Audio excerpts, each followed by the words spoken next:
Welcome. Today we would like to demonstrate for you the Environmental Instruments Canada Incorporated VS472 Radon Sniffer for detecting radon gas. Originally designed and developed for use in uranium mines and mills, the radon sniffer is also for use in homes, by contractors, and abatement companies. The radon sniffer consists of a zinc sulfide-coated Lucas cell coupled to a PMT or photomultiplier tube, along with a small air pump to detect radon levels. Lightweight, mobile, and fast, the VS472 has the fastest reported response time available, providing real-time feedback in 15 seconds. For this demonstration, we will perform a number of laboratory setting tests with the VS472 sniffer. Currently, we are sampling the general office air. The display is set to show the 15-second average of the radon concentration in becquerels per cubic meter. As you can see, the results shift a fair amount. They have been moving between 0 and approximately 400 becquerels per cubic meter. Accuracy would be significantly increased by using the 5-minute averaging mode. However, the response would be slower. For this demonstration, we would like to illustrate how fast our response time is, thus we will leave it in the 15-second averaging mode. The unit has been hooked up to a radon source which is currently inactive. It will be turned on in a few moments once we have a good background check completed.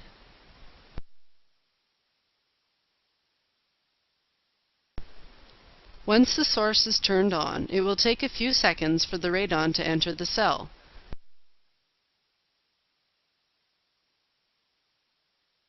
But almost immediately, you see we reach almost 7,000 becquerels per cubic meter.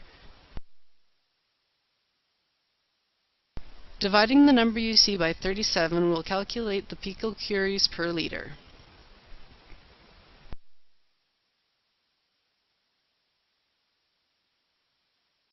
The radon source is stabilizing around 50,000 becquerels per cubic meter, which is approximately 15,000 picocuries per liter. We will now remove the radon source and allow the unit to resample the office air. With the radon source removed, the unit will begin to recover. It will take a bit of time for the radon to clear out of the cell. However, the unit will recover to approximately 5 to 10% of the higher reading quite quickly. If you are moving between areas and sources are within the same order of magnitude as your first source, this should not affect you. However, this will create a higher degree of error in measurement if you wanted to sample an area with a much lower order of magnitude. To accommodate for this, you are able to replace the scintillation cell with a fresh one, or you can use a small Lucas cell to take a grab sample. Grab samples can be counted 3 hours after their sampling to get a very accurate reading.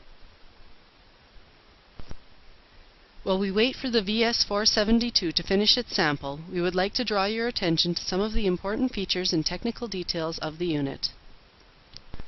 Lucas cells are available in 2 sizes, small and large. For general use in sniff mode, the large cell is recommended.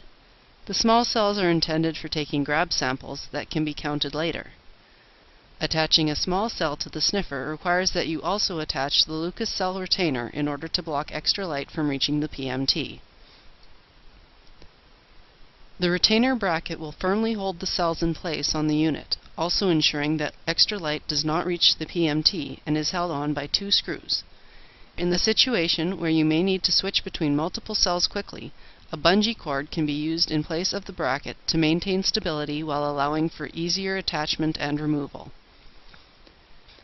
The probe containing the filter and desiccant are attached to the intake side of the Lucas cell by an air hose that must have no fewer than 5 coils. A small air hose is also attached to the exhaust of the Lucas cell with an internal air pump. Only the air hoses supplied with the VS472, or as a part of the accessories kit, should be used with the unit. When sampling the general area, the filter desiccant tube may be tucked between the VS472 and the leather carrying case. For probing into air ducts and other difficult-to-access sources of radon, remove the filter desiccant tube from the leather carrying case and hold it near the location to be tested. Whenever a cell is not attached to the unit, or when doing a count on a filter, a protective light cap should be used to prevent light from reaching the PMT. Operating the sniffer without either a Lucas cell or the protective light cap in place can damage the PMT. This concludes our demonstration. Thank you for watching. For more information on this and other products from Environmental Instruments Canada Incorporated, please visit our website at www.eic.nu.